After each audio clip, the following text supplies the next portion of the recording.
Good morning. Amaya arts classes में आपका स्वागत है।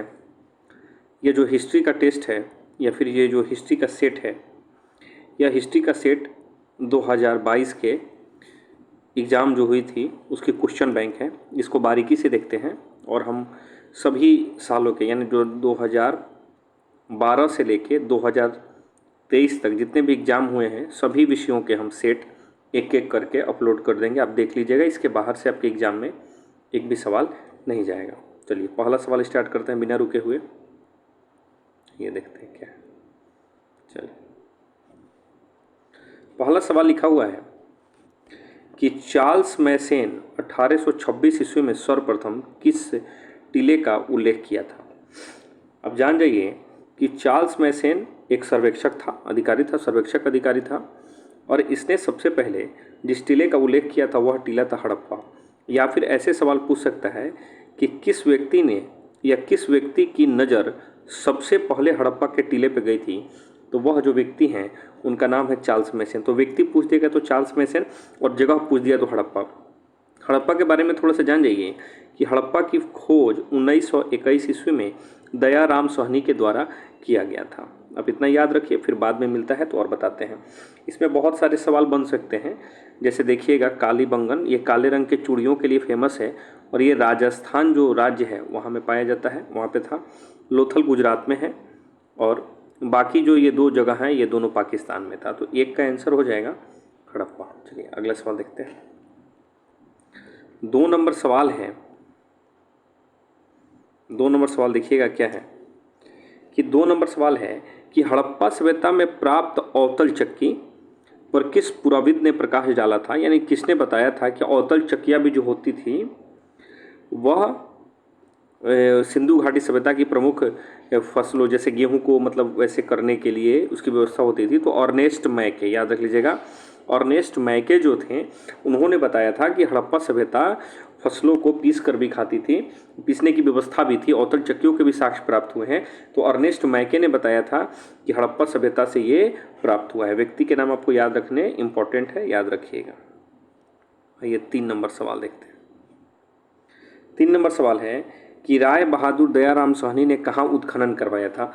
देखिए दयाराम सोहनी आ गया, हम अभी आपको बताए हैं कि दयाराम सोहनी ने कहाँ पे उत्खनन करवाया था। तो दयाराम सोहनी ने हड़प्पा में उत्खनन करवाया था और हड़प्पा की खोज 1921 ईस्वी में हुई थी। चलिए थोड़ा सा और सवाल को टफ करते हैं कि किसके नेतृत्व में हड़प्पा की खोज की गई थी। किसके नेतृत्व में, यहाँ पे नेतृत्व पूछ देगा अगर तो नेतृत्व हो जाएगा sir John Marshall. Sir John Marshall ये उस समय जो थे वो भारत के पुरातत्व और सर्वेक्षण विभाग के अध्यक्ष थे 1921 ईस्वी में। तो इन्हीं के दिशा निर्देश पर दयाराम सोहनी के द्वारा हड़प्पा सभ्यता की क्या की थी खोज की गई थी, याद रखिएगा उसको। आइए 4 नंबर सवाल देखते हैं। 4 नंबर सवाल है कि सिंधु घाटी सभ्यता में गोदीबाड़ा के साक्ष्य कहाँ से प्राप्त हुए हैं।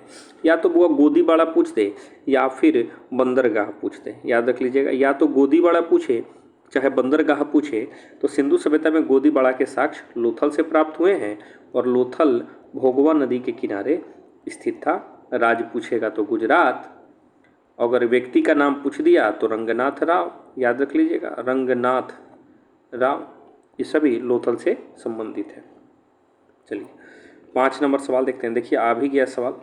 5 नंबर सवाल है कि लोथल कहाँ स्थित है। तो अभी हमने बताया है आपको लोथल गुजरात में स्थित है। लोथल से जान जाइए कि लोथल की खोज 1955-56 के आसपास हुई थी और रंगनाथ राव के द्वारा इसकी खोज हुई थी। लोथल जो पड़ता है बुआ, ये भोगवा नदी के किनारे पड़ता है और यह किस राज्य में है, गुजरात राज्य में है और यहाँ से बंदरगाह के साक्ष्य प्राप्त हुए हैं। चलिए आइए 6 नंबर सवाल देखते हैं। हड़प्पा सभ्यता में सिंधु नदी के किनारे कौन स्थित था, यानी कौन सा ऐसा जगह था जो सिंधु नदी के किनारे स्थित था, उसके बारे में बताना है। तो इसमें जो सिंधु नदी के किनारे स्थित जगह था वह जगह था मोहनजोदड़ो। कालीबंगन, घग्घर और लोथल जो थी वो भगवा नदी के किनारे स्थित थी। तो सिंधु घाटी सभ्यता में सिंधु नदी किनारे मोहनजोदड़ो जो था वो सिंधु नदी के किनारे स्थित था और इसकी खोज दयाराम सोहनी ने राखाल दास बनर्जी, याद रख लीजिएगा, राखाल दास बनर्जी के द्वारा, राखाल दास बनर्जी के द्वारा इसकी खोज की गई थी। हेलो, अगला सवाल देखते हैं 7 नंबर। हाँ हेलो, कुछ हम थोड़ा देर में बात करते हैं। 7 नंबर सवाल है, भारतीय पुरातत्व का पिता किसे कहा जाता है? भारतीय पुरातत्व का पिता किसे कहा जाता है? तो भारतीय पुरातत्व का पिता कहा जाता है, याद रख लीजिएगा, कनिंघम को। अलेक्जेंडर कनिंघम इनका नाम था पूरा। अलेक्जेंडर, क्या नाम था? नाम था इनका अलेक्जेंडर कनिंघम, इनका पूरा नाम था। और इन्हें ही भारतीय पुरातत्व और सर्वेक्षण विभाग का पिता कहा जाता है। क्यों कहा जाता है वो समझ जाइए। अगर ये पूछेगा कि भारतीय पुरातत्व और सर्वेक्षण विभाग की स्थापना कब हुई? 1861 में, याद रख लीजिएगा, इस समय इसकी स्थापना हुई थी। और ये पूछता है कि भारतीय पुरातत्व और सर्वेक्षण विभाग के पहले अध्यक्ष कौन थे? भारतीय पुरातत्व और सर्वेक्षण विभाग के पहले अध्यक्ष कौन थे? तो उनका नाम था अलेक्जेंडर कनिंघम। याद रखिएगा, ये सभी सवालें घुमा घुमा के पूछता है आपके एग्जाम में, बारीकी से इसको याद रखिएगा। आइए आगे देखते हैं, छोटा कर देते हैं थोड़ा सा इसको। सवाल है कि हड़प्पा सभ्यता में या फिर हड़प्पा सभ्यता के काल में रावी नदी के किनारे कौन सा शहर स्थित था? तो रावी नदी के किनारे जो शहर स्थित था वह शहर था हड़प्पा। हड़प्पा की खोज हुई है 1921 ईस्वी में और यह रावी नदी के किनारे स्थित है। इसकी खोज दयाराम सोहनी के द्वारा किया गया।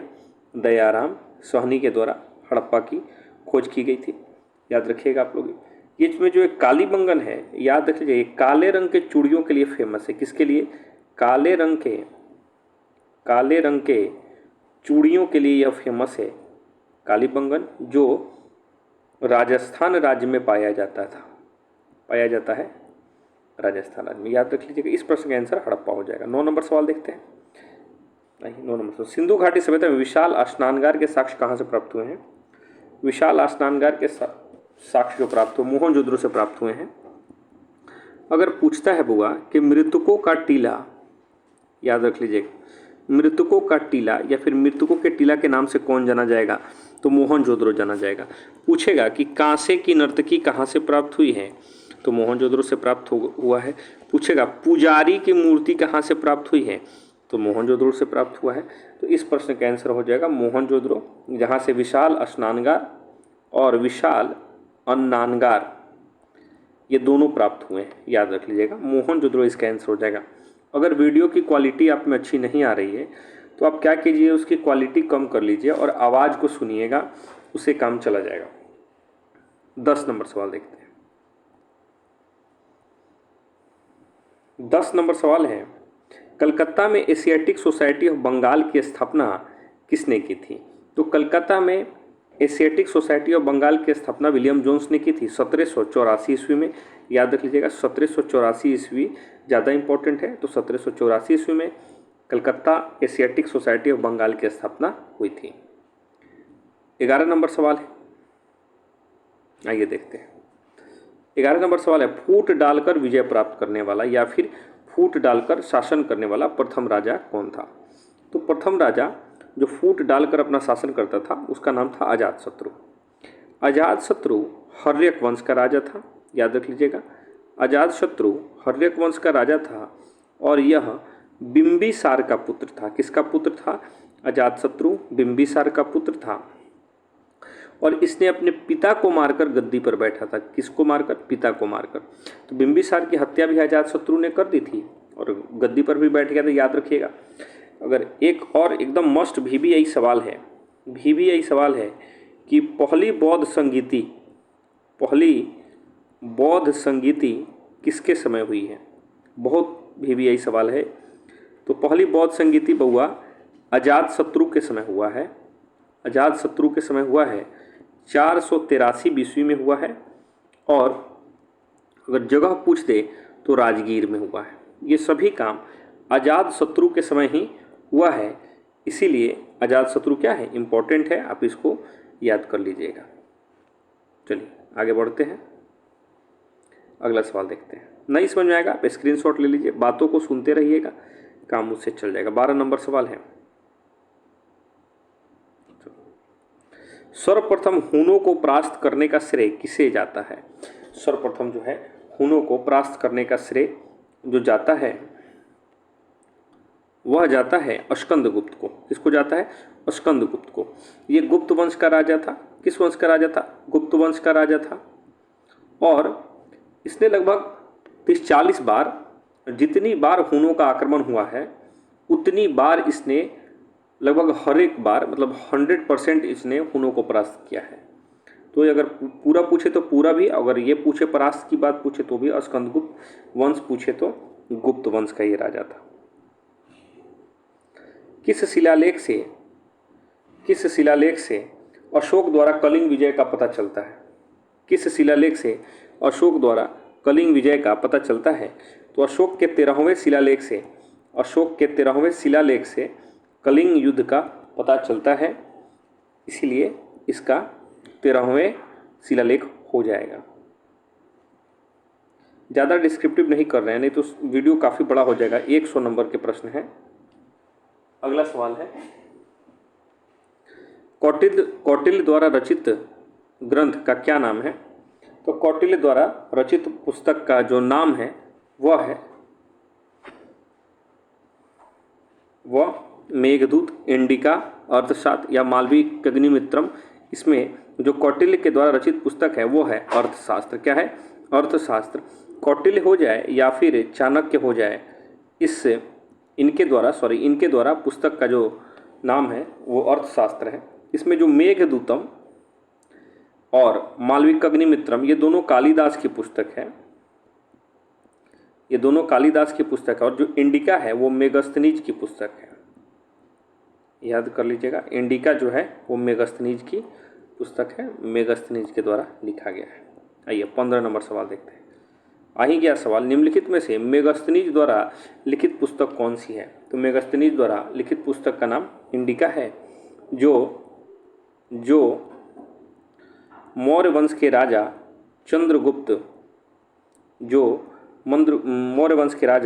चंद्रगुप्त के शासनकाल में भारत आया हुआ था। 16 नंबर सवाल है कि अभिज्ञान शाकुंतलम के लेखक कौन है? तो अभिज्ञान शाकुंतलम के लेखक कालिदास है। इसमें बाणभट्ट ये जो है इन्होंने हर्ष चरित्र लिखा है, याद रख लीजिएगा, हर्ष चरित्र के लेखक बाणभट्ट हैं। कौटिल्य के द्वारा तो हो ही गया है। अगला सवाल है 17 नंबर, प्रयाग प्रशिस्त का संबंध किस गुप्त शासक से है? तो प्रयाग प्रशिस्त का जो संबंध है वो समुद्रगुप्त से है। और समुद्रगुप्त गुप्त वंश का सबसे प्रतापी शासक है। और अगर पूछेगा कि बीना बजाते हुए सिक्कों पर किसकी तस्वीर थी या किस राजा की तस्वीर थी? तो समुद्रगुप्त। ये बीना बजाते हुए सिक्कों पर अपना चित्र अंकित करवाता था समुद्रगुप्त। चलिए अगला सवाल देखते हैं 18 नंबर, अर्थशास्त्र एवं इंडिका से किस राजवंश की जानकारी मिलती है? सवाल है कि अर्थशास्त्र एवं इंडिका से किस राजवंश की जानकारी मिलती है? आप सभी किसी को पता है कि इंडिका के लेखक मेगस्थनीज हैं और अर्थशास्त्र के लेखक चाणक्य हैं। तो ये जो दोनों थे वो मौर्य वंश में रहते थे। तो इसका आंसर भी क्या हो जाएगा? मौर्य वंश हो जाएगा। मौर्य वंश की स्थापना 321 बीसी में चंद्रगुप्त मौर्य के द्वारा किया गया था। चंद्रगुप्त मौर्य ने नंद वंश के अंतिम शासक घनानंद को हराकर मौर्य वंश की नींव रखी थी। आइए आगे देखते हैं, उपनिषदों की संख्या कितनी है? तो उपनिषदों की संख्या जो है वह है 108। याद रखिएगा कि उपनिषदों की संख्या कितनी है? तो उपनिषदों की संख्या 108 है। फाहियान किसके शासनकाल में भारत आया? सवाल है कि फाहियान किसके शासनकाल में भारत आया? तो चंद्रगुप्त विक्रमादित्य के शासनकाल में फाहियान जो है वह भारत आया था, भारत का भ्रमण किया था। याद कर लीजिएगा, फाहियान चीनी यात्री था। कहाँ का यात्री था? चीनी यात्री था फाहियान, जो चंद्रगुप्त विक्रमादित्य, ये गुप्त वंश के राजा थे, याद रखिएगा, ये गुप्त वंश के राजा थे। इन्हीं के शासनकाल में फाहियान भारत आया था। एक होगा हवेन शांग, यह हर्षवर्धन के शासनकाल में भारत आया था। आगे बढ़ते हैं, 21 नंबर सवाल देखते हैं। मेगस्थनीज कौन था? तो मेगस्थनीज राजदूत था। और मेगस्थनीज किसका राजदूत था ये लिख देते हैं हम। मेगस्थनीज सेलूकस निकेटर का राजदूत था। सेलूकस निकेटर का राजदूत था। और सेलूकस निकेटर जो था वह सिकंदर का राजदूत था। यानी सिकंदर का राजदूत सेलूकस निकेटर और सेलूकस निकेटर का राजदूत मेगस्थनीज था। तो मेगस्थनीज एक राजदूत था जो चंद्रगुप्त मौर्य के राज दरबार में भारत आया था। आप इसको सुन रहे हैं तो बहुत अच्छे हैं। अगला सवाल है, पंचचिन्ह के सिक्के बने होते थे। पंचचिन्ह के सिक्के बने होते थे, तो इसका आंसर हो जाएगा कि पंचचिन्ह के जो सिक्के बने होते थे, ऑप्शन के अनुसार देखा जाए तो ऑप्शन के अनुसार इसमें तीनों होना चाहिए, सोने चांदी और तांबा तीनों के सिक्के होने चाहिए। लेकिन अगर डी नंबर ऑप्शन दिया हुआ तो इसका आंसर 22 का डी ही होगा, क्योंकि दो इसमें विकल्प दे रहे हैं, तांबे और चांदी, इसलिए इसका आंसर डी हो जाएगा।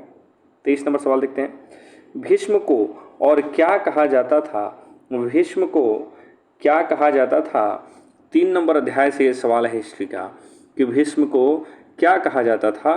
तो भीष्म को गंगा पुत्र के नाम से जाना जाता था। किस पुत्र के नाम से? गंगा पुत्र के नाम से। और गंगा नदी भारत की सबसे लंबी नदी है। Very good. 24 नंबर सवाल देखते हैं। अभिमन्यु किसका पुत्र था? अगला सवाल है कि अभिमन्यु किसका पुत्र था। तो अभिमन्यु जो पुत्र था वह, ऑप्शन जो है इसमें भीम, नकुल, अर्जुन और सहदेव, तो इसमें जो अभिमन्यु पुत्र था वह अर्जुन का पुत्र था। अर्जुन का पुत्र था अभिमन्यु। आइए अगला सवाल देखते हैं। अगला सवाल है, द्रौपदी को स्वयंवर में किसने जीता था? द्रौपदी को स्वयंवर में किसने जीता था? भीम, अर्जुन, दुर्योधन या फिर कर्ण, किसने जीता था? तो अर्जुन ने इनको स्वयंवर में जीता हुआ था। 25 नंबर प्रश्न का आंसर हो जाएगा बी नंबर। 26 नंबर सवाल है, कौरवों की संख्या कितनी थी? तो कौरवों की संख्या थी 100। 100 कौरवों की संख्या थी। महाभारत की रचना किस भाषा में की गई है? तो महाभारत की रचना संस्कृत में की गई है। महर्षि वेद व्यास ने इसकी रचना की है। तो याद रख लीजिएगा, फारसी में इसका अनुवाद हुआ है रजनम्मा के नाम से। याद लीजिएगा, रजनम्मा के नाम से इसका फारसी में अनुवाद हुआ है अकबर के शासनकाल में। किसके शासनकाल में? अकबर के शासनकाल में। आइए 28 नंबर सवाल देखते हैं। 28 नंबर सवाल है कि ऋग्वैदिक लोग किसकी पूजा करते थे? ऋग्वैदिक में जो लोग थे वो किसकी पूजा करते थे? तो ऋग्वैदिक काल में जिसकी पूजा होती थी वो प्रकृति की पूजा होती थी। अगर ऋग्वैदिक काल का समय पूछ दे तो 1500 से 1000 BC हो जाएगा। 28 नंबर पर आंसर हो जाएगा डी नंबर। 29 नंबर, नाथ मुनि का संबंध किस धर्म से था? नाथ मुनि का जो संबंध था वह वैष्णव धर्म से था। किस धर्म से था? वैष्णव धर्म से था। तो इसका आंसर वैष्णव धर्म हो जाएगा। 30 नंबर सवाल देखते हैं। सुत्त पिटक का संबंध किस धर्म से था? तो बौद्ध धर्म से था।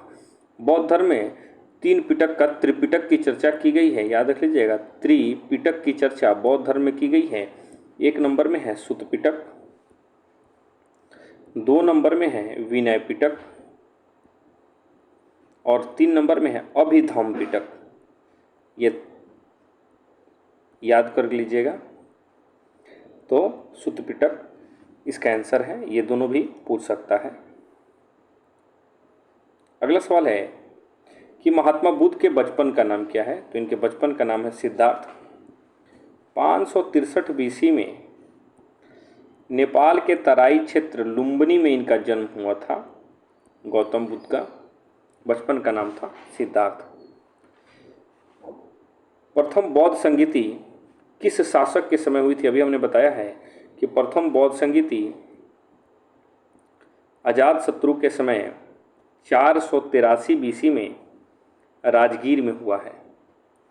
आंसर हो जाएगा अजातशत्रु या हर्यक वंश का राजा था। किस वंश का राजा था? हर्यक वंश का राजा था। 33 नंबर सवाल है महावीर ने पार्श्वनाथ के सिद्धांतों में कौन सा नया सिद्धांत जोड़ा था? तो पार्श्वनाथ के सिद्धांत में ब्रह्मचर्य जोड़े थे महावीर के द्वारा। 4 पहले से थे और ब्रह्मचर्य के जोड़ने से 5 हो गए थे। तो ब्रह्मचर्य जोड़ा गया था महावीर के द्वारा। अगला सवाल देखते हैं, 34 नंबर सवाल। प्राचीन भारत में धम्म की शुरुआत किस शासक ने की थी? तो धम्म की शुरुआत अशोक के द्वारा किया गया था। अशोक के समय में तीसरी बौद्ध संगीति का आयोजन किया गया था। याद रख लीजिएगा, अशोक के समय में तीसरी बौद्ध संगीति का आयोजन किया गया था 250 ईस्वी में, 250 बीसी में। और बौद्ध धर्म के प्रचार के लिए इसने धम्म की व्यवस्था की थी। बुद्ध चरित्र के लेखक कौन है? अश्वघोष। कौन है? बुद्ध चरित्र के लेखक जो हैं उनका नाम है अश्वघोष। याद रखिएगा, इस प्रश्न को कई बार पूछा हुआ है। 36 नंबर सवाल है कि प्रथम जैन संगीति कहाँ हुई थी? प्रथम जैन संगीति कहाँ हुई थी? तो प्रथम जैन संगीति पाटलिपुत्र में हुई थी और पहली बौद्ध संगीति राजगीर में हुई थी। दोनों याद रखिएगा।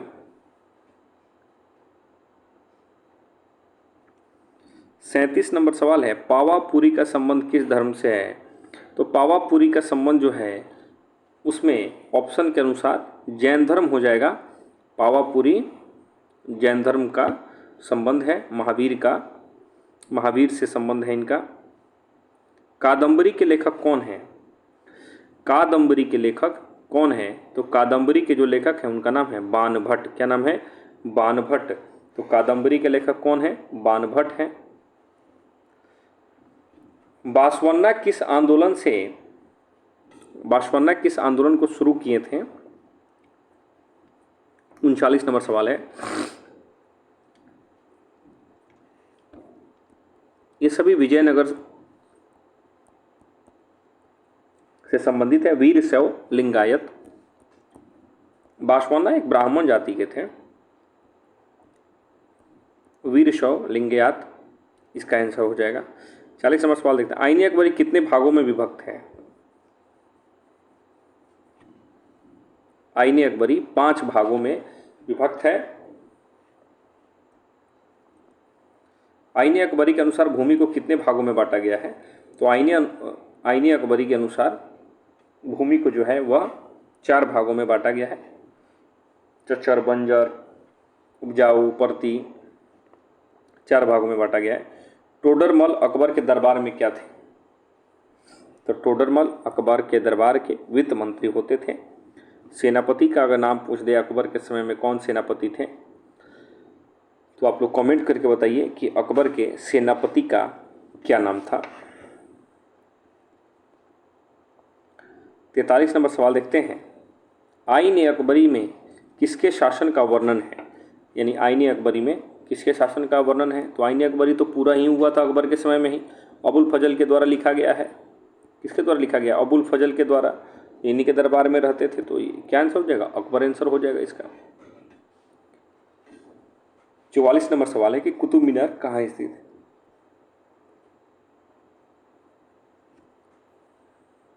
कुतुब मीनार दिल्ली में स्थित है और कुतुब मीनार कुतुबुद्दीन ऐबक के द्वारा नींव रखा गया था। किसके द्वारा? कुतुबुद्दीन ऐबक के द्वारा इसका नींव रखा गया था। इसका आंसर हो जाएगा दिल्ली। 45 नंबर सवाल है कि हुमायूंनामा का अंग्रेजी अनुवाद किसने किया? तो हुमायूंनामा का जो अंग्रेजी अनुवाद किया उसका नाम है A.S. बेवरिज। आप बेवरिज याद रखिएगा कि बेवरीज के द्वारा हुमायूंनामा का अंग्रेजी में अनुवाद किया गया था। 46 नंबर सवाल है, मुगल दरबार में अभिवादन का तरीका निम्न में से कौन सा था? ये सभी जो थे वो मुगल दरबार में अभिवादन के क्या थे? तरीके थे, इसलिए आंसर हो जाएगा सभी। सिजदा, कॉर्निश, पायबोश, ये सभी मुगल दरबार में अभिवादन के तरीके थे। अकबर ने दीन ए इलाही कब शुरू किया? अकबर ने दीन ए इलाही कब शुरू किया? तो अकबर के द्वारा दीन ए इलाही नया धर्म 1564 ईस्वी में चालू किया गया था और इसको मानने वाला एकमात्र हिंदू शासक जो दीन ए इलाही को मानता था उसका नाम था बीरबल। 1564। गुलबदन बेगम कौन थी? गुलबदन बेगम कौन थी? तो इसका सही जो आंसर होगा वह थी लेखिका। कौन थी? लेखिका थी गुलबदन बेगम, जो हुमायूं की क्या थी? बहन थी। 49 नंबर सवाल है कि मुगल चित्रकला किसके समय में चरमोत्कर्ष पर थी? चित्रकला आ जाएगा तो जहांगीर, स्थापत्य आ जाएगा शाहजहां, स्वर्णकाल भी आ जाएगा तो शाहजहां। यहाँ पे चित्रकला है तो चित्रकला जहांगीर, याद रखिएगा। चित्रकला का स्वर्णकाल पूछे तो जहांगीर, मुगल काल का स्वर्णकाल पूछे तो शाहजहां, याद रखिएगा। इस प्रश्न का आंसर हो जाएगा जहांगीर। 50 नंबर सवाल देखते हैं। तुजुक ए जहांगीरी किसने लिखी थी? तुजुक ए जहांगीरी जो जहांगीर की आत्मकथा है किसने लिखी है?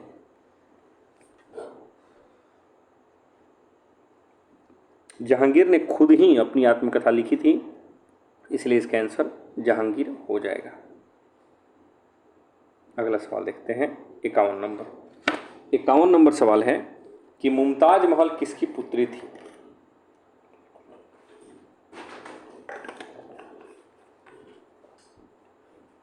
मुमताज महल किसकी पुत्री थी? आशफ खां, महावत खां, बैरम खां या फिर अब्दुल रहीम? तो आशफ खां की पुत्री थी मुमताज महल, जिसके याद में क्या बन गया? ताजमहल बन गया इनके याद में, याद रख लीजिएगा, शाहजहां के द्वारा। चलिए 52 नंबर सवाल देखते हैं।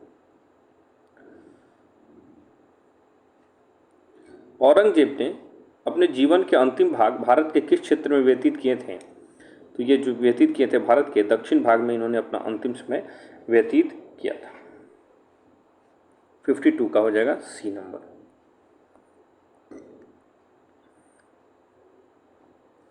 53 नंबर सवाल है, पानीपत के प्रथम युद्ध में किसकी पराजय हुई? पानीपत के प्रथम युद्ध में किसकी पराजय हुई? तो ये इसका जो आंसर हो जाएगा वो हो जाएगा इब्राहिम लोदी। लोदी वंश के अंतिम शासक, लोदी वंश के अंतिम शासक इब्राहिम लोदी को बाबर ने 1556 ईस्वी में पानीपत के प्रथम युद्ध में हरा दिया और मुगल वंश की नींव रख दी। बी नंबर इसका आंसर हो जाएगा। अगला सवाल है, किस प्रशासकीय सुधार के लिए शेर शाह विशेष तौर पर जाना जाता है? तो भूमि सुधार व्यवस्था के लिए शेर शाह विशेष तौर पर जाना जाता है। भूमि सुधार व्यवस्था इसके समय में बहुत ही महत्वपूर्ण थी। जीटी रोड याद रख लीजिएगा, जिसको बोलते हैं ग्रैंड ट्रैंक रोड। क्या बोलते हैं? Grand trunk road.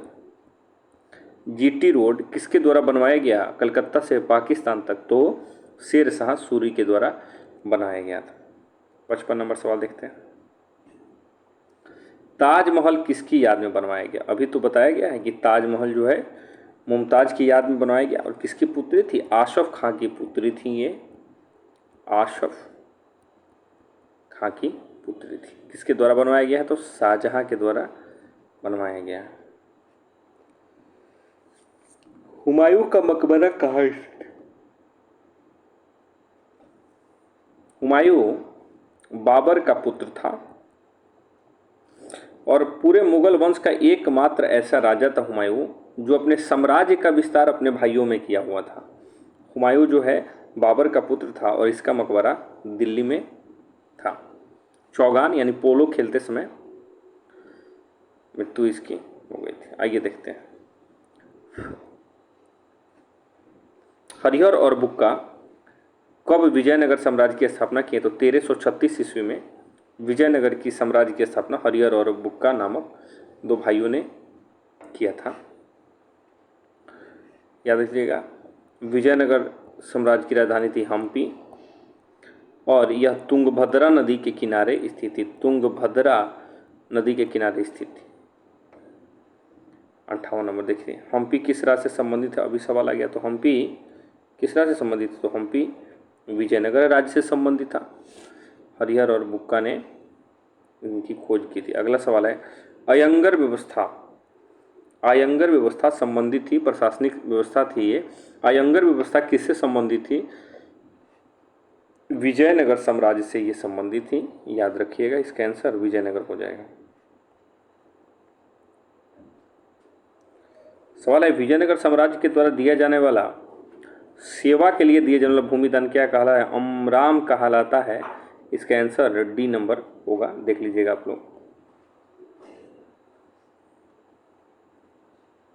अगला सवाल है, विजयनगर में मंदिरों के प्रवेश द्वार को क्या कहा जाता है? तो विजयनगर में मंदिरों के प्रवेश द्वार को गोपुरम कहा जाता है। 1336 ईस्वी में हरिहर और बुक्का नामक दो भाइयों ने इनकी खोज की थी। यह नगर बसाया था विजयनगर। और याद रखिएगा, ये सब सवाल कई बार पूछा हुआ है, कई बार पूछेगा भी।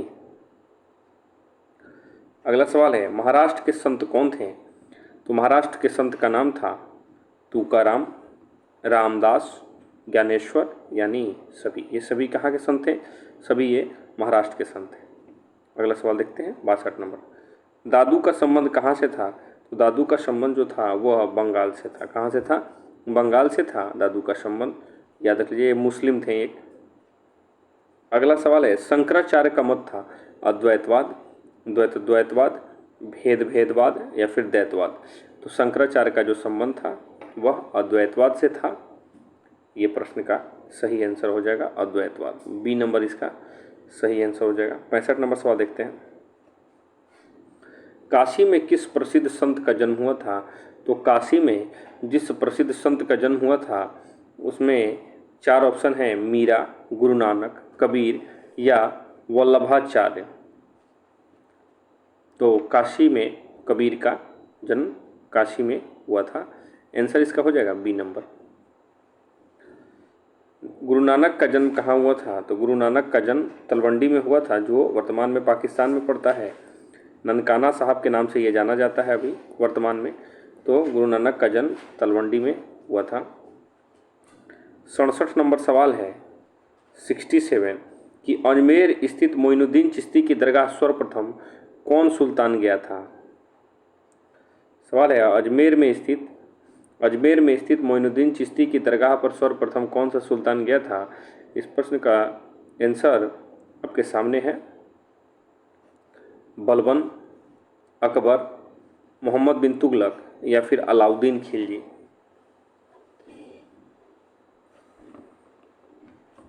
इस प्रश्न का सही आंसर हो जाएगा अलाउद्दीन खिलजी। याद रख लीजिएगा इसको। अगला सवाल है, तहकीक ए हिंद किसकी यात्रा वृत्तांत का नाम है?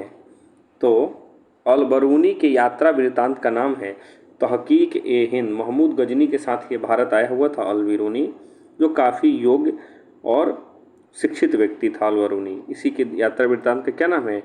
तहकीक ए हिंद।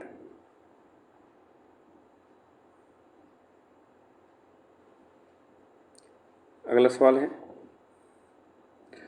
किस यात्री ने यात्रा पर जाने के लिए अपने घर को छोड़ा था? तो मार्को पोलो। किसने? इटली का निवासी था मार्को पोलो, इसी ने अपना घर बार छोड़ा हुआ था। अगला सवाल देखते हैं,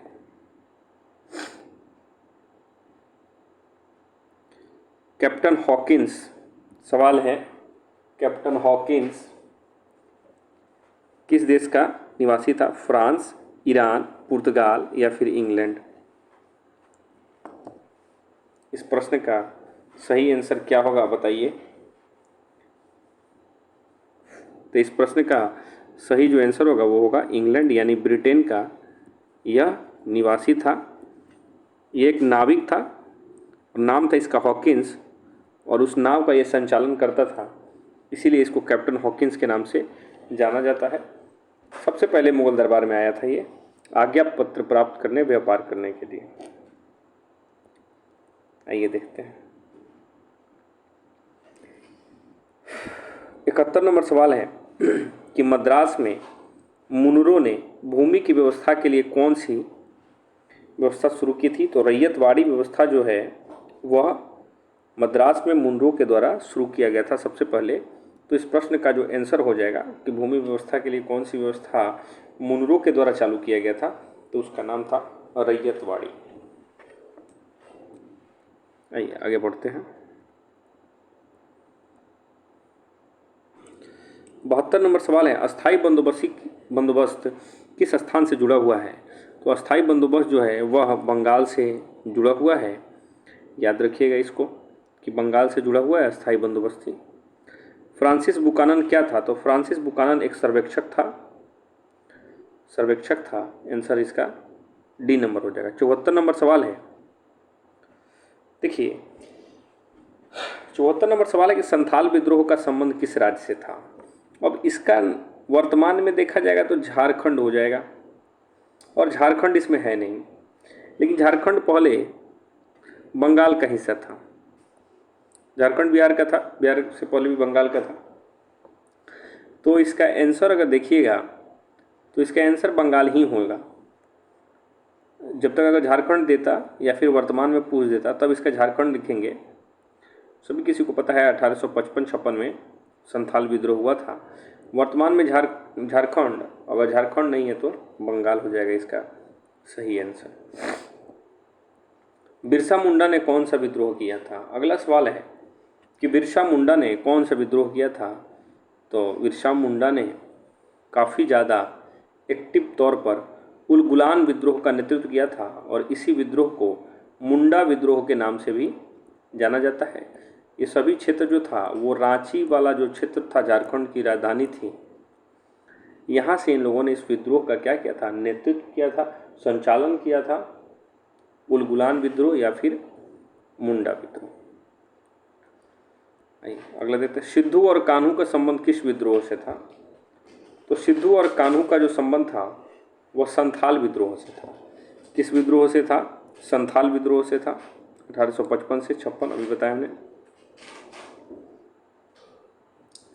अस्थाई बंदोबस्ती लिखा हुआ है कि बंगाल में अस्थाई बंदोबस्त शुरू करने का श्रेय किसको दिया जाता है? तो अस्थाई बंदोबस्त शुरू करने का श्रेय लॉर्ड कॉर्नवालिस को दिया जाता है। इसका आंसर हो जाएगा लॉर्ड कॉर्नवालिस। किसको दिया जाता है? लॉर्ड कॉर्नवालिस को दिया जाता है। 78 नंबर सवाल है, बेगम हजरत महल ने 1857 के विद्रोह का नेतृत्व कहाँ से किया था? तो बेगम हजरत महल ने 1857 के विद्रोह का नेतृत्व किया था अवध से। कहाँ से किया था? अवध से किया था विद्रोह का नेतृत्व। 79 नंबर देखते हैं सवाल कि किसने 1857 के विद्रोह को प्रथम स्वतंत्रता संग्राम कहा था? तो 1857 के प्रथम स्वतंत्रता संग्राम जिसने बोला था उनका नाम था बी.डी. सावरकर। याद रख लीजिएगा, ये प्रथम स्वतंत्रता संग्राम बोले हुए थे बी.डी. सावरकर जी। अगर पूछेगा कि 1857 के विद्रोह में शहीद होने वाले प्रथम स्वतंत्रता सेनानी कौन थे? तो उनका नाम था मंगल पांडे। क्या नाम था? मंगल पांडे। इनको फांसी दे दी गई थी 8 अप्रैल 1857 को इनको फांसी दे दी गई थी। इन्होंने ही सबसे पहले चर्बी वाले कारतूस को चलाने से क्या कर दिया था? मना कर दिया था। 80 नंबर सवाल है कि बहादुर शाह जफर को कहाँ से गिरफ्तार किया गया था? तो लाल किले से, दिल्ली के लाल किले से इनको गिरफ्तार करके रंगून भेज दिया गया था। रंगून म्यांमार वर्तमान में उसका नाम है। अगला सवाल है कि व्यापगत का सिद्धांत किसने लागू किया था? क्या सवाल है कि व्यापगत का सिद्धांत सर्वप्रथम किसने लागू किया था? तो व्यापगत का सिद्धांत जो लागू किए थे उनका नाम था लॉर्ड डलहौजी के द्वारा व्यापगत का सिद्धांत लाया गया था। ये 82 नंबर सवाल देखते हैं सात द्वीपों का नगर किसे कहा जाता है? तो सात द्वीपों का नगर जिसे कहा जाता है उसका नाम है बम्बई। बम्बई को सात द्वीपों का नगर कहा जाता है। अगला सवाल देखते हैं 83 नंबर। विक्टोरिया मेमोरियल किस शहर में स्थित है? तो विक्टोरिया मेमोरियल जो है बुआ वह कोलकाता शहर में स्थित है। विक्टोरिया मेमोरियल जो है वो कोलकाता शहर में क्या है, स्थित है। इस प्रश्न का आंसर हो जाएगा कोलकाता। आई 84 नंबर सवाल देखते हैं। इंडिया गेट का निर्माण कब हुआ था? याद रख लीजिएगा, दो तरह के होते हैं, एक इंडिया गेट है, एक गेटवे ऑफ इंडिया है, दोनों याद रखिएगा। इंडिया गेट का जो निर्माण हुआ है 84 नंबर प्रश्न का, वो हुआ है 1921 में। कब हुआ है? 1921 में। और इंडिया गेट कहाँ पे है? दिल्ली में है। कहाँ पे है? दिल्ली में है। इस प्रश्न का आंसर क्या हो जाएगा? 1921 हो जाएगा। वास्को डिगामा भारत में सबसे पहले कहाँ आया था? तो वास्को डिगामा सबसे पहले केरल आया था। केरल के कालीकट बंदरगाह पर आया हुआ था, ये तो आप जानते ही हैं। अखिल भारतीय स्तर पर पहली जनगणना कब हुई थी? अखिल भारतीय स्तर पर पहली जनगणना कब हुई थी? तो देखिए, भारत में पहली जनगणना पूछ रहा है, तो भारत में पहली जनगणना 1872 में लॉर्ड मेयो, याद रख लीजिएगा नाम इनका, लॉर्ड मेयो के शासनकाल में 1872 में हुआ था। अगर संपूर्ण जनगणना पूछ दे, अगर संपूर्ण पूछ दे या फिर नियमित पूछ दे, ये दोनों अगर सवाल आ गया तो 1881 लॉर्ड रिपन। किसके समय में हुआ? तो लॉर्ड रिपन, याद रख लीजिएगा। संपूर्ण जनगणना पूछो या फिर नियमित जनगणना। अभी पहली पूछा हुआ था, क्या पूछा हुआ था? पहली जनगणना पूछा हुआ था ये, तो पहली जनगणना 1872 ईस्वी में हो जाएगा। इसका आंसर 1872 हो जाएगा। चलिए आइए अगला देखते हैं। चौरा चौरी की घटना, तो 5 फरवरी 1922, याद रख लीजिएगा। ये उत्तर प्रदेश राज्य से संबंधित था। इसमें एक थाने को आग लगा दिया गया था जिसमें 12 पुलिसकर्मी जल गए थे। फिर महात्मा गांधी ने अपना असहयोग आंदोलन वापस ले लिया था, फिर जेल भी चले गए थे। इस प्रश्न का आंसर हो जाएगा बी नंबर, उत्तर प्रदेश। चौरा चौरी कहाँ पड़ता है या फिर किस राज्य में स्थित है? उत्तर प्रदेश। 1917 में गांधी जी के किसके अनुरोध पर चंपारण गए थे? तो ये तो आप लोग को पता ही होगा कि गांधी जी किसके अनुरोध पर चंपारण गए थे, तो राजकुमार शुक्ल के कहने पर चंपारण गए थे। देखिए, आपको बहुत सवाल याद रखने हैं। जैसे चंपारण में नील की खेती करना अनिवार्य था 3/20 भाग पर, इसको 3 कठिया पत्ती भी बोला जाता है। तो 3 कठिया पत्ती भी किस आंदोलन से संबंधित है? तो चंपारण आंदोलन से संबंधित है। और भूमि के कितने भाग पर नील की खेती करना अनिवार्य था? तो 3/20 भाग पर नील की खेती करना अनिवार्य था। इसके अलावा याद रख लीजिएगा, महात्मा गांधी जो थे वो भारत, अगर पूछेगा भारत कब आए थे, तो 1915 में। किस देश से आए थे? तो दक्षिण अफ्रीका से लौटे थे। और राजकुमार शुक्ल के बुलाने पर वो चंपारण के भीतिहरवा, कहाँ पे? भीतिहरवा गांव में आए थे सबसे पहले। तो ये जगह का भी नाम आपको याद करके रखना पड़ेगा। जालियांवाला बाग भारत के किस राज्य में स्थित है? तो जालियांवाला बाग भारत के पंजाब राज्य में स्थित है। जालियांवाला घटना कब घटी थी? 13 अप्रैल 1919, याद रख लीजिएगा। 13 अप्रैल 1919 में जालियांवाला बाग हत्याकांड हुआ था। आइए अगला देखते हैं।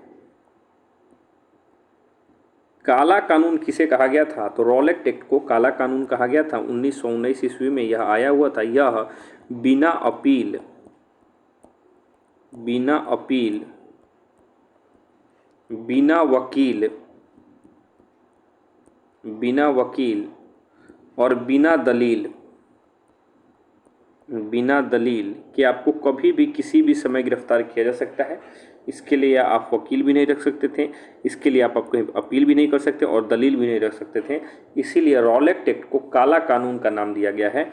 इसीलिए इसका आंसर ए नंबर हो जाएगा, रॉलेट एक्ट। ये भी पूछता है कि किस कानून को काला कानून तो बोला ही जाता है, बिना अपील, बिना वकील और बिना दलील का कानून कहा जाता है, तो रॉलेट एक्ट को याद रखिएगा। अगला सवाल है, स्वराज दल की स्थापना कब हुई है? तो स्वराज दल की जो स्थापना हुई है 1923 ईस्वी में मोतीलाल नेहरू के द्वारा हुआ है। भारत छोड़ो आंदोलन किस वर्ष शुरू हुआ? इम्पोर्टेंट है, कहीं पे 8 अगस्त मिलता है, कहीं पे 9 अगस्त मिलता है, तो 1942 हो जाएगा। भारत छोड़ो आंदोलन का नेतृत्व महात्मा गांधी ने किया था,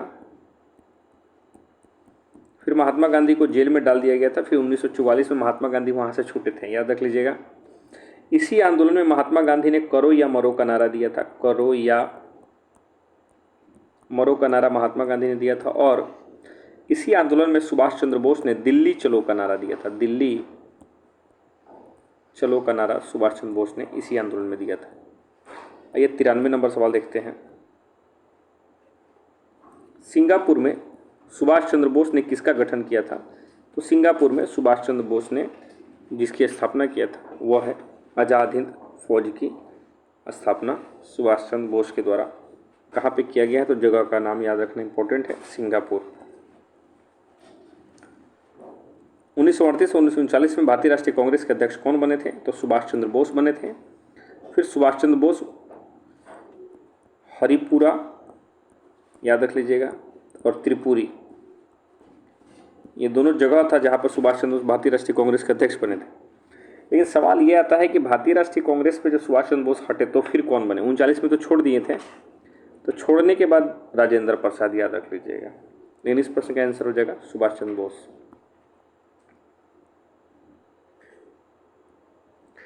सीधी कार्यवाही की धमकी किसने दी थी? मुस्लिम लीग ने। किसने दी थी? मुस्लिम लीग ने सीधी कार्यवाही की धमकी दी थी। भारतीय स्वतंत्रता के समय ब्रिटेन में किस दल की सरकार थी? तो भारतीय स्वतंत्रता के समय ब्रिटेन में लेबर पार्टी की सरकार थी और क्लेमेंट इटली यहाँ के प्रधानमंत्री बन गए थे। क्लेमेंट, ये भी पूछता है इटली कि भारत की आज़ादी के समय ब्रिटेन के प्रधानमंत्री कौन थे? तो क्लेमेंट इटली। स्वतंत्र भारत के अंतिम गवर्नर जनरल, तो स्वतंत्र भारत के अंतिम गवर्नर जनरल लॉर्ड माउंटबेटन। अगर भारतीय लग जाता अंतिम भारतीय गवर्नर जनरल तब सी राजगोपालाचारी, अगर अंतिम भारतीय नहीं लगा हुआ है तो लॉर्ड माउंटबेटन याद रख लीजिएगा। 98 नंबर सवाल, भारतीय संविधान का पिता किसे कहा जाता है? तो भारतीय संविधान का पिता डॉक्टर भीमराव अम्बेडकर जी को कहा जाता है। 99 नंबर सवाल है कि भारतीय संविधान के अनुसार संप्रभुता किसमें निहित है? तो संप्रभुता जो है वह संविधान में ही क्या है? निहित है भारतीय संविधान के अनुसार। लास्ट सवाल है कि स्वतंत्र भारत के प्रथम प्रधानमंत्री कौन बने थे?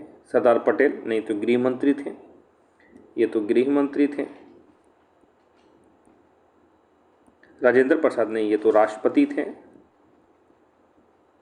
मौलाना अबुल कलाम आज़ाद? ये शिक्षा मंत्री थे, शिक्षा मंत्री थे। तो इस प्रश्न का सही जो आंसर हो जाएगा वो पंडित जवाहरलाल नेहरू, गृह मंत्री और विदेश मंत्री दोनों यही थे। गृह मंत्री और विदेश मंत्री दोनों कौन थे? पंडित जवाहरलाल नेहरू जी थे। तो ये जो सेट था बउआ, ये सेट पूरा 100 क्वेश्चनों का सेट था और ये 2022 के एग्ज़ाम में पूछा हुआ सभी सवाल था। आप देख लीजिएगा आप कितने सही हैं या फिर कितने बना पा रहे हैं, कितने नहीं बना पा रहे हैं। अगर जो आपके पास फेयर में नहीं होगा उसको नोट भी कर लीजिएगा। वीडियो अच्छा लगेगा तो लाइक कर दीजिएगा, शेयर कर दीजिएगा और सब्सक्राइब कर दीजिएगा। चैनल का क्या नाम है? चैनल तो आप देख ही रहे हैं, चैनल का नाम है अमाया आर्ट्स क्लासेज। तब तक के लिए थैंक यू।